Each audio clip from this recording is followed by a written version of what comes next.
गोमती ने देखा कि सुबह के 5 बज गए हैं। वो जल्दी जल्दी उठी और मंडी जाने के लिए तैयार हो गई। उठ गई गोमती? हाँ, और सुनो, मैं सब्जी लेने मंडी जा रही हूँ। तुम ब्रेड और दूध बंटी को बोल देना, ले आएगा। चाय ब्रेड खाकर ही दवाई लेना। हाँ हाँ ले लूंगा, तू भी ध्यान से जाना। गोमती का पति किशन बीमार रहता था, इसलिए घर का खर्च चलाने के लिए गोमती सब्जियां बेचने लगी।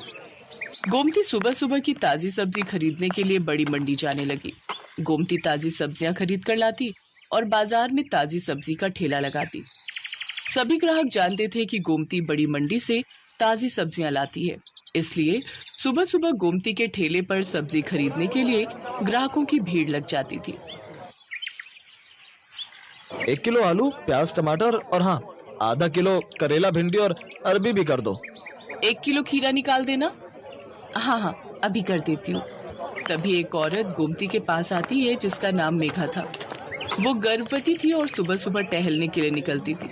मेघा का नियम था, वो गोमती से ताजी सब्जियां लेती हुई ही घर जाती थी। गोमती, मैंने तुम्हें कच्चे आम बोले थे, लाई हो क्या? हाँ हाँ मेघा दीदी, आपके कच्चे आम मैंने पहले ही अलग ले लिए थे। ये देखो, ताजे ताजे कच्चे आम। अरे वाह, इन कच्चे आमों को देखकर तो मेरे मुंह में पानी आ रहा है। वैसे कुछ भी कहो, सुबह सुबह की ताजी सब्जी की सुगंध ही अलग होती है, जो पूरे बाजार में सिर्फ तुम्हारे ठेले पर ही मिलती है। मुझे लगता है तुम बहुत मेहनत से सुबह सुबह बड़ी मंडी से ताजी सब्जियां लाती हो। कितने बजे उठ जाती हो गोमती?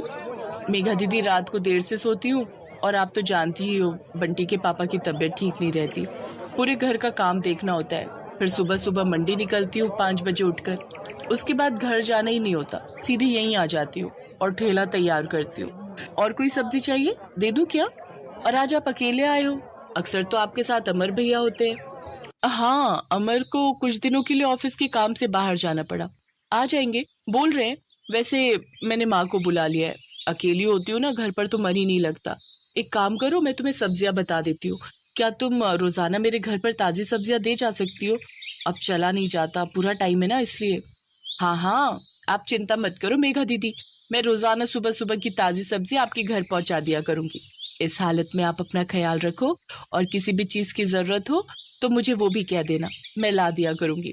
मैं तो बड़ी मंडी जाती ही रहती हूँ। बहुत बहुत धन्यवाद गोमती, नहीं तो आजकल इतना कौन करता है। ठीक है, अब मैं चलती हूँ। ये मेरा फोन नंबर है, मैं तुम्हें सब्जियां बता दिया करूंगी, तुम पहुंचा दिया करना। ठीक है दीदी, इसमें अपना नंबर आप खुद ही डाल दो, मुझे डालना नहीं आता। हाँ हाँ, लाओ। मेघा अपना नंबर गोमती के फोन में सेव कर देती है और उसका नंबर भी अपने फोन में ले लेती है। मेघा गोमती को फोन पर बता देती थी कि उसे सब्जी में क्या चाहिए। हेलो, हाँ मेघा दीदी, ठीक है, मैं अभी ठेले पर पहुंचूंगी ना, तो पहले आपकी सब्जियां ही अलग करके दे जाऊंगी, उसके बाद ठेला लगा लूंगी। ठीक है गोमती। तुम्हारी ये सब्जी वाली बहुत अच्छी है, बेचारी रोजाना सुबह सबसे पहले तुम्हारी ही सब्जियां अलग करके दे जाती है। इसकी दी हुई भिंडी मैंने कल काटी थी, एक भिंडी खराब नहीं निकली, सब ताजी कच्ची कच्ची भिंडी थी। हाँ माँ, बहुत अच्छी है गोमती, पर बेचारी का पति बीमार रहता है, 3 छोटे छोटे बच्चे हैं, अकेले ही सब्जी बेचकर घर का गुजारा कर रही है। गोमती सच में बहुत अच्छे स्वभाव की थी, ये बात मेघा और उसकी मम्मी जानते थे। एक दिन बहुत तेज बारिश हो रही थी, सड़कें पानी से भर गई थी, निकलने का भी कोई रास्ता नहीं था। गोमती सब्जियां तो ले आई थी पर ठेले पर नहीं लगा रही थी। आज तो बारिश ने परेशान कर दिया, सोच रही हूँ ठेला रुक कर लगाऊं, सड़कों पर पानी भरा हुआ है, कोई सब्जी लेने नहीं आएगा, थोड़ी देर बाद ही लगाऊंगी।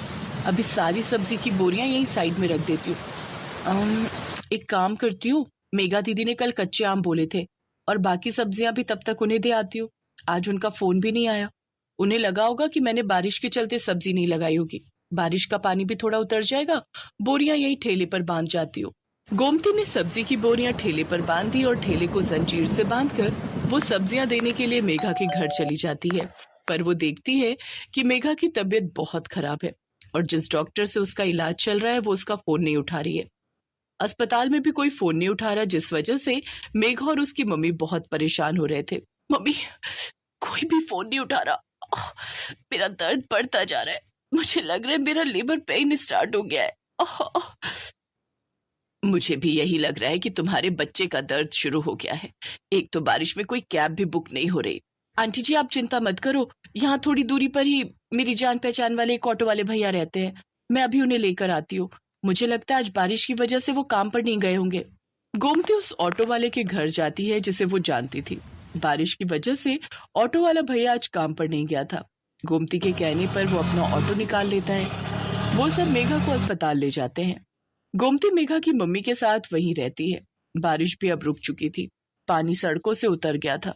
मेघा के हस्बैंड को जब ये बात पता चलती है तो वो सीधा हॉस्पिटल ही आ जाता है। मेघा एक बेटी को जन्म देती है। थैंक यू गोमती, अगर आज तुम ना होती तो ना जाने कितनी परेशानी हो जाती। अमर, तुम्हें पता है गोमती ही ऑटो वाले भैया को लेकर आई थी। थैंक यू गोमती, तुमने आज हमारी बहुत मदद की है। इसमें थैंक यू की कोई बात नहीं है भैया, ये तो मेरा सौभाग्य है कि मैं मेघा दीदी की मदद कर सकी। और मैं बहुत खुश हूँ कि मेघा दीदी ने इतनी प्यारी सी गुड़िया को जन्म दिया है। अब तो मैं मिठाई खाऊंगी। गोमती को ध्यान ही नहीं रहा, वो अपना ठेला और सब्जियां सुबह से छोड़ कर आई हुई थी। सब सब्जी वाले बारिश की वजह से वहां से जा चुके थे। गोमती देखती है उसका ठेला और सब्जियां कोई चोरी करके ले गया। गोमती बहुत रोती है। ये बात जब मेघा और अमर को पता चलती है तो वो गोमती की मदद करते हैं। गोमती, हमारी अपनी दुकान कब से खाली पड़ी थी, अब तुम हमारी दुकान को अपनी सब्जी की दुकान बना लो। अब से तुम दुकान पर बैठकर सब्जी बेचा करो और टेंशन मत लो, हम तुमसे दुकान का कोई किराया नहीं लेंगे। तुम आराम से अपनी सब्जी की दुकान चलाओ। गोमती की आंखों में खुशी के आंसू आ जाते हैं। कुछ समय बाद गोमती का पति किशन भी ठीक हो जाता है। अब वो दोनों मिलकर मेहनत से सब्जी की दुकान चलाने लगे। दुकान बनने की वजह से गोमती के पास और भी ग्राहक बढ़ गए। सब जानते थे कि अगर सुबह सुबह की ताजी सब्जी कहीं मिल सकती है तो सिर्फ गोमती सब्जी वाली की दुकान पर।